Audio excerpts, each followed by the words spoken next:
देखिए जो होना है वो तो बिल्कुल स्पष्ट है। अगले 2-4 दिन में कोई अनुशासनात्मक कार्रवाई की जाएगी, मैं निकाला जाएगा, ये सब नाटक होगा। लेकिन मैं चाहता हूं कि ये नाटक हो नहीं। अगर मैं इस्तीफा दे के चला जाऊं तो कहेंगे देखिए हम तो चाहते थे वो रहें, योगेंद्र जी पता नहीं क्यों छोड़ के चले गए। चाणक्य के मन की बात। नमस्कार, मैं हूं दिबांग और मेरे साथ खास मेहमान योगेंद्र यादव। योगेंद्र जी, आप अभी भी आम आदमी पार्टी में हैं या बाकायदा आप अभी भी आम आदमी पार्टी पर इतना सब कुछ हुआ योगेंद्र जी, मतलब ये कहा गया कि इनको लात लगनी चाहिए, इनको निकाल देना चाहिए, तरह तरह के अलंकार कहे गए आपके बारे में, पर आप क्या कह रहे हैं कि आप अभी भी आम आदमी पार्टी में हैं। उस दिन जो हुआ क्या आप उससे संतुष्ट नहीं हैं? दिबांग, सच ही है कि जो हुआ उससे सन्न रह गए हम। क्षुब्ध भी मन होता है, इंसान है, ये कैसे कह दूं कि बुरा नहीं लगता, ये कैसे कह दूं कि अंदर से कुछ गुस्सा नहीं आता। लेकिन ये जो आम आदमी पार्टी है ये किसी की प्रॉपर्टी तो है नहीं, किसी हमारे जैसे नेताओं की जेब में तो है नहीं। हजारों हजार कार्यकर्ताओं ने अपने खून पसीने से, अपनी आशाओं से, कितनी बड़ी बड़ी उम्मीदों से इसे बनाया है। कितने समर्थकों ने अपने गुल्लक के पैसे दे के इसे आगे चलाया है। तो इसे यूं ही छोड़ के चले जाएं सिर्फ इसलिए कि किसी ने हुक्म दिया, ये बात सच है कि बार बार हमें पर योगेंद्र जी, सवाल ये कि क्या यही आम आदमी पार्टी है? मतलब आप सत्ता में आए बात करते हुए पूरा आंदोलन शुरू हुआ, लोकपाल लोकपाल लोकपाल, और मतलब आप देखिए आपके लोकपाल हैं क्या आज? उससे मुझे बहुत दुख हुआ। लोकपाल का नाम लेके तो हम आए थे और पार्टी के लोकपाल को इस तरह से लगभग बेइज्जत करके बाहर निकाल देना, ये तो पूरे उस आंदोलन की भावना का अपमान है। आप उस लोकपाल की चिट्ठी पढ़िए, पढ़ के मुझे इतनी शर्म आई कि वो लोकपाल हमें ये चिट्ठी लिख रहे हैं कि भाई पहले बता तो देते। वो कह रहे हैं कि भाई अगर मैं जनवरी के महीने में आपका लोकपाल था तो मेरी टर्म कैसे खत्म हो गई। तो जो हुआ है गलत हुआ है, लेकिन मैं सिर्फ इतना कहता हूं, देखिए एक है इस पार्टी की भावना, जो जिस सपने को लेके पार्टी बनी, दूसरी है उसकी हकीकत। हकीकत छोटी है, हकीकत में तमाम तरह की छोटापन हुआ है, तमाम तरह की गलतियां हुई हैं, लेकिन केवल उस गलती के आधार पे इस पूरे आंदोलन का मूल्यांकन कर देना, परसों जिस तरह की हरकतें हुई उसके आधार पे मान लेना कि ये पार्टी वैसी ही है, बस मैं इतना ही कहता हूं। हाँ, हम शर्मिंदा हैं कई चीजों की वजह से, लेकिन इसके कार्यकर्ता, इसके पीछे जुड़े हुए लोग बहुत अद्भुत अनूठे लोग हैं, उनका मूल्यांकन मत कीजिए। पर योगेंद्र जी, उस दिन जो घटना हुई, लोकपाल को जिस तरह से हटाया गया, मैं आपसे पूछ रहा हूं कि मतलब ये कहा है ना फैज साहब ने, और भी दुख है जमाने में, छोड़ क्यों नहीं देते? अब इसमें बचा क्या हुआ है? क्या है इस पार्टी में आपके लिए? मेरे लिए कुछ हो ना हो, देखिए जो होना है वो तो बिल्कुल स्पष्ट है। अगले 2-4 दिन में कोई अनुशासनात्मक कार्रवाई की जाएगी और अब जबकि लोकपाल से छुट्टी पा ली गई है, जो पुराने लोकपाल थे जिनकी एक पूरी प्रतिष्ठा थी, ऐसे व्यक्ति से छुट्टी पा ली गई है। एक अनुशासनात्मक कमेटी भी बदल दी गई है। संजू जी जैसा व्यक्ति जो ट्रेजरर है पार्टी का, उसको भी अनुशासनात्मक समिति से निकाल दिया गया है ताकि कोई विरोध का स्वर न रहे। तो मैं जानता हूं मत्स्य न्याय वाला होता है ना, वैसा कुछ न्याय होगा, एक अनुशासनात्मक समिति की कार्रवाई होगी, हमें निकाला जाएगा, ये सब नाटक होगा। लेकिन मैं चाहता हूं कि ये नाटक हो, मैं चाहता हूं कि लोग देखें, मैं चाहता हूं कि इसकी पूरी हकीकत सब लोगों के सामने आए। जिस तरह की बातें कही जा रही हैं, अगर मैं इस्तीफा दे के चला जाऊं तो कहेंगे देखिए हम तो चाहते थे वो रहें, योगेंद्र जी पता नहीं क्यों छोड़ के चले गए। ये मैं नहीं चाहता। पर एक भाव ये भी है कि भाई आप लोग ये सारे पॉइंट्स इकट्ठे कर रहे हैं एक के बाद एक, और चूंकि प्रशांत भूषण हैं और प्रशांत भूषण बार बार कोर्ट चले जाते हैं, तो क्या आप इसमें कोर्ट का सहारा लेंगे? क्या कोर्ट कचहरी से कहलवाएंगे कि भाई ये गलत हुआ और उसको दोबारा होना चाहिए? क्या उस राह पर भी आपकी कोई सोच है? दिमाग, इसमें कोई शक नहीं है कि जो कुछ हुआ है बिल्कुल असंवैधानिक हुआ है। पार्टी ने अपने ही संविधान की एकदम मखौल बनाया है। मीटिंग कैसे बुलानी चाहिए इसमें संविधान का मखौल बनाया गया। एजेंडा कौन तय करेगा उसमें नेशनल एग्जीक्यूटिव को नहीं पूछा गया। किसे आमंत्रित करना चाहिए, किसे आमंत्रित नहीं करना चाहिए, इसमें संविधान का मखौल हुआ। वोट कौन दे सकता है, कौन नहीं दे सकता, इसमें असंवैधानिक तरीके से काम हुआ।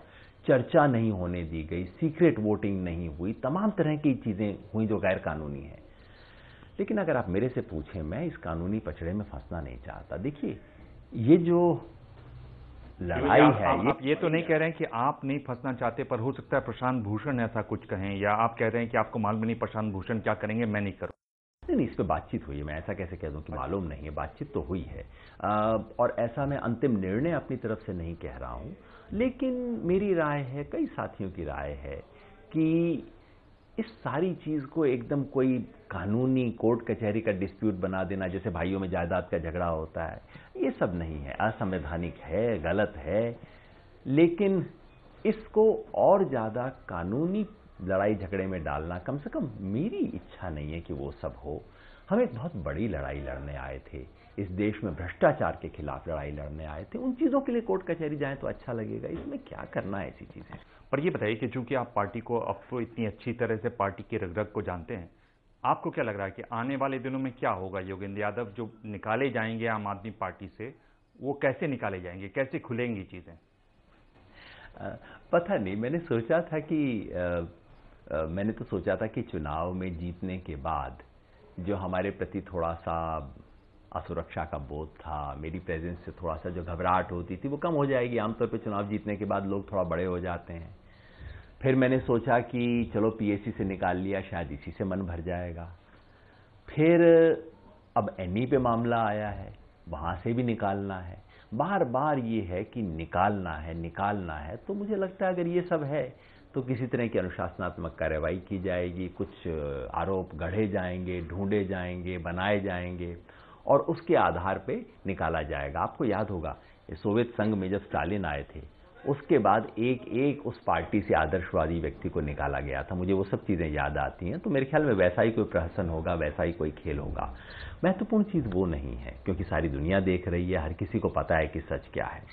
असली कोर्ट इसका ये है, इस पार्टी का जो एक ईमानदार आदर्शवादी कार्यकर्ता है, जो ये सोच के आया था, जिंदगी में पहली बार राजनीति में आया था ये सोच के कि देश बदलेंगे, वो क्या सोचता है, मेरे लिए वो सबसे बड़ा कोर्ट। योगेंद्र जी, आप जानते हैं और आपने कहा कि इनसिक्योरिटी शायद थी अरविंद केजरीवाल को आपको लेकर, दूसरा आप कह रहे हैं कि भाई वो अधिनायकवादी थे। मैं आपसे सीधा पूछ रहा हूं, अगर आप ये सब जानते थे कि डिक्टेटोरियल थे, आप भी तो वहां जमे हुए थे, आप भी तो खामोश सब कुछ देख रहे थे, तब आपने आवाज क्यों नहीं उठाई, तब आपने झंडा क्यों नहीं उठाया? ये अचानक कहां से आपको आइडिया आया कि भाई इसको इतना आगे बढ़ाना है? दिवांगे बिल्कुल सही कह रहे हैं कि ये चीजें पता थी। ये चीज आपको पहले महीना 2 महीना में पता लग जाती है, इससे ज्यादा समय नहीं लगता किसी भी समझदार व्यक्ति को। नंबर 1, ऐसा नहीं कि चुप रहे। पार्टी के भीतर जिस जिस फोरम पे ये बात उठा सकते थे, हर स्टेज पे हमने कही, और कहने से पहले प्यार से समझाया। मैंने और प्रशांत ने जाके कहा कि अरविंद, एक नेता की बात 100 में से 90 बार तो वैसे ही मान ली जाती है, और तुम तो नेता हो, और 90 में से 10 बार अगर ना मानी जाए तो बात करके अगर तुम समझा लोगे, हो सकता है उस 10 में से भी 8 बार हम मान जाए। लेकिन अगर 100 में से 1 बार बाकी सब लोग मिलकर कहें नहीं आप गलत हैं, आप बदलिए, तो एक अच्छे नेता को 100 में से 1 बार बात माननी चाहिए दूसरों की। और इससे साबित होता है कि लोकतंत्र है। जो नेता 100 में से 1 बार सर झुकाने को तैयार होता है क्योंकि दूसरों की राय अलग है, वो लोकतंत्र होता है। वो नहीं माना। हर स्टेज पे। पर योगेंद्र जी, आप तो खुद कह रहे हैं कि ये ऐसे नेता हैं जिनके लिए ध्येय जो है वही सब कुछ है, आपके मीन्स जो हैं, आप किस तरीके से वहां पहुंचते हैं, वो सब उसका कोई मायने नहीं है।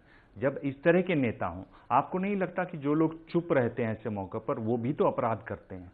अगर इस तरह की बात हो रही, खासतौर पर लोगों के विश्वास की आप बात कर रहे हैं, बार बार लोगों का विश्वास था, आप लोगों को मालूम था ये विश्वासघात हो सकता है, फिर भी आप चुप रहे, ये आरोप है आप पर। दिमाग सच है, ये बात भी आई थी और फिर हमने बार बार उठाई थी ये बात। आज ऐसा नहीं कि प्रशांत जी और मैं आज बोल रहे हैं, आज ये बातें कुछ सार्वजनिक हो गई हैं, लेकिन हमने तो हर बार बोली। आज से 10 महीना पहले मेरी जो चिट्ठी सार्वजनिक हो गई थी संयोग से, उस चिट्ठी में सब बातें लिखी हुई हैं, और वो चिट्ठी जाने से 10 महीना पहले भी मैं इन चीजों को कह रहा था। लेकिन आप तो बाहर हम क्यों नहीं आ गए, इससे पहले बाहर आके हमने क्यों बातें नहीं की?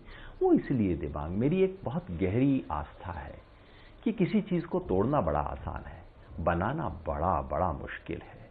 बहुत टाइम बाद इस देश में एक घड़ी आई है, एक मौका आया है जब कुछ नई चीज बनने लगी है।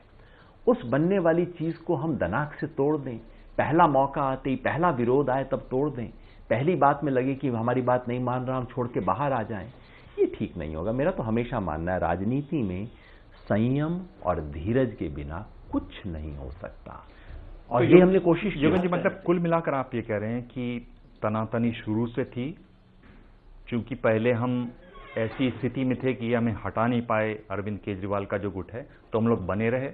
फिलहाल उनको प्रचंड बहुमत मिला तो उन्होंने वही किया जो वो कर सकते थे, यानी आप लोगों को बाहर का रास्ता दिखा दिया। क्या ये बात सही है? ये एक तरीका हो सकता है देखने का, और फैक्चुअली ये बातें सही हैं।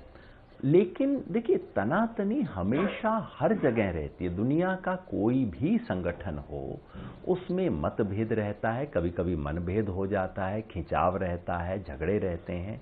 और अगर जो समझता है कि मैं राजनीति करूंगा जिसमें ये सब कभी ना हो, तो ये तो राजनीति हो ही नहीं सकती। राजनीति में आपको कठिन परिस्थितियों में रहना होता है, कठिन व्यक्तियों के साथ रहना होता है, तुनक मिजाज लोगों के साथ जीना पड़ता है। हम उस सब के लिए तैयार थे, लेकिन जब उससे पार्टी की बिल्कुल बुनियादी चीजों के साथ समझौता होना शुरू हुआ तो हमें कुछ कहना पड़ा। तब भी हम एकदम बाहर नहीं आए, बस हमने लाइन खींची और कहा भाई ये तो मंजूर नहीं है, वहीं से गड़बड़ शुरू।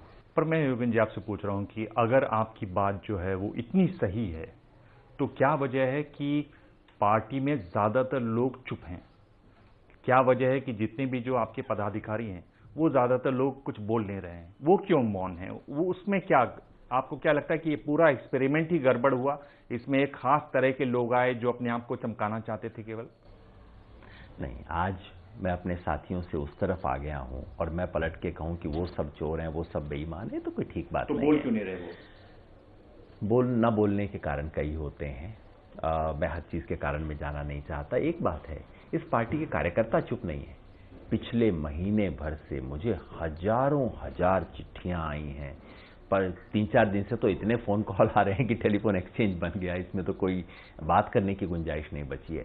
कार्यकर्ता चुप नहीं है, वो देख रहे हैं क्या हो रहा है, वो देख रहे हैं कि गलत है, और वो कह रहे हैं कि हम इस आंदोलन की मूल भावना के साथ हैं। पदाधिकारी, जब आप पदाधिकारी शब्द का इस्तेमाल करते हैं तो आप आधा कारण तो स्वयं ही बता देते हैं कि वो चुप क्यों रहते हैं, क्या होता है। और आज भी कई बहुत महत्वपूर्ण लोग हैं इस पार्टी में जो मन से ठीक वही सोचते हैं जो मैं आज कह रहा हूं, लेकिन उन्हें लगता है शायद अभी भी वक्त नहीं आया है। उन्हें लगता है कि एक मौका और दे के देख लो। उन्हें लगता है कि 6 महीने शायद देखिए राज्यों में स्थिति सुधर जाएगी, ऐसा हमेशा लगता है। और उनके साथ मेरा कोई झगड़ा नहीं है, और मैं उनको बेईमान बताना शुरू कर दूं, ये ठीक नहीं है। योगेंद्र जी, बताइए कि ये जो कहा जा रहा है कि सत्ता पलट की कोशिश की गई कि उनको अरविंद केजरीवाल को हटा दिया गया और उसमें आपका नाम आगे बढ़ाया गया, और हमने इस तरह के बयान भी सुने जिसको इसमें जोड़ा जाता है जब ये कहा जाता है कि भाई अरविंद केजरीवाल से तो अच्छे ये 2 लोग हैं, जो शांति भूषण जी ने कहा। क्या इस तरह की एक कोशिश थी जिसमें आप नाकाम हुए और फिर आपको बाहर का रास्ता दिखाया गया? इतनी हास्यास्पद बात है दिवांग, पता नहीं बार बार कही गई, और ये पिछले 6-8 महीनों से इतनी बार दोहराई गई है। मैं तो सोचता हूं, अरे भाई, अगर इतना बड़ा षड्यंत्र था उसका कोई तो प्रमाण होगा। प्रमाण क्या दिया जाता है? आज से 1 साल पहले योगेंद्र जी के साथ काम करने वाले एक व्यक्ति ने तीसरे व्यक्ति से बात की।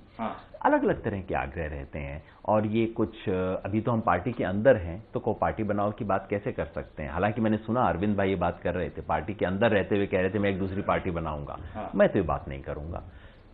लेकिन इस पे चर्चा की आगे रास्ता क्या है, आंदोलन की भावना को बचाए रखने के लिए क्या करना चाहिए, उसके लिए देश भर के कार्यकर्ताओं को बुला के हम एक संवाद करना चाहते हैं। अगले 2 हफ्ते के अंदर उम्मीद है हो जाएगा, क्योंकि देश भर से सब कार्यकर्ता फोन कर रहे हैं। हम खाली दिल्ली में बैठे हुए फैसला कर लें कि ये करना चाहिए, नहीं, उन सबको बुला के उनसे बात करें। तो मोटा ये समझो कि आप अपने लोगों को इकट्ठा करेंगे, देखेंगे कि आप लोगों में कितनी ताकत है, और फिर तय करेंगे क्या करना है। सिर्फ ताकत नहीं, साथ ही क्या करना चाहते हैं। आंदोलन कोई हम जैसे 5-7 लोगों की प्रॉपर्टी थोड़ी है। जिन सबकी प्रॉपर्टी है, सबके साथ बैठेंगे, सबके साथ पूछेंगे, राय बनाएंगे क्या करना है। और अगर मेरी राय पूछी जाएगी तो मैं तो कहूंगा कि भाई जल्दबाजी में कुछ नहीं करना चाहिए। लोगों ने एक बार उंगली जला के देख लिया है, और हो सके तो देश में यात्रा करनी चाहिए। जी, एक मेरा आखिरी सवाल है कि ये जो नई राजनीति की बात करते हैं आप लोग, जो अलग तरीके से राजनीति की बात कर रहे हैं, आपने कृष्ण पटनायक का भी उल्लेख किया यहाँ पर, मैं ये पूछ रहा हूँ कि जब भी ये शुरू होती है तो बहुत ऊंचे पेडेस्टल पर होती है, फिर आप ये शुरू करते हैं और आपको यथार्थ की राजनीति सामने खड़ी दिखाई देती है और आप बिल्कुल इतने पायदान नीचे चले आ जाते हैं जहां आज आम आदमी पार्टी खड़ी हुई है कि बाकी पार्टियां भी आपको उंगली और रास्ता दिखा रही है। यही ट्रेजेडी है, त्रासदी है और यही चुनौती है। नई राजनीति का सपना देखना आसान है, उसे हकीकत में उतारना कठिन है। और जैसे ही उतारने की कोशिश करते हैं, हम खुद पता नहीं इतना जल्दी उतर जाते हैं झटपट के चक्कर में। लालच आता है, लालच ये कि बस अगला चुनाव जीत जाएं, किसी तरह से कर जाएं। संकल्प होना चाहिए और वही चुनौती है मेरे जैसे व्यक्ति के सामने कि हमें कैसे संकल्प से हम दिखा सकें कि हाँ, एक नई राजनीति संभव है, विकल्प की राजनीति संभव भी है इस देश में, वो दिखाना है।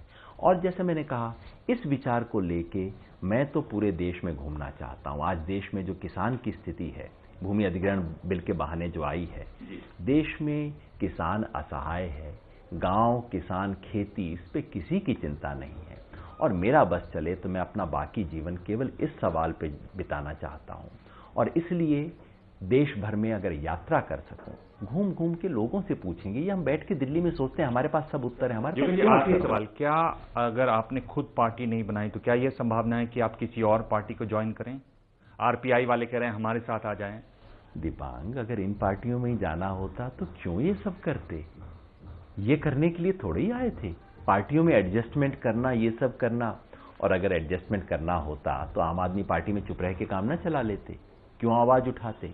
और मैं आपसे पूछ रहा हूं योगेश जी, आपको नहीं लगता कि इतनी दिनों बाद आप चुनाव जीतते हैं, इतनी मेहनत से जीते, कुछ दिन चुप ही रह जाते, देख लेते, और आपको इतनी जल्दी क्या थी वहां से बाहर निकलने की और इतना झंडा खड़ा करने की? जल्दी हमें नहीं थी, जल्दी हमारे दोस्तों को थी। हम तो बिल्कुल चुप थे, उन्होंने तय कर लिया था।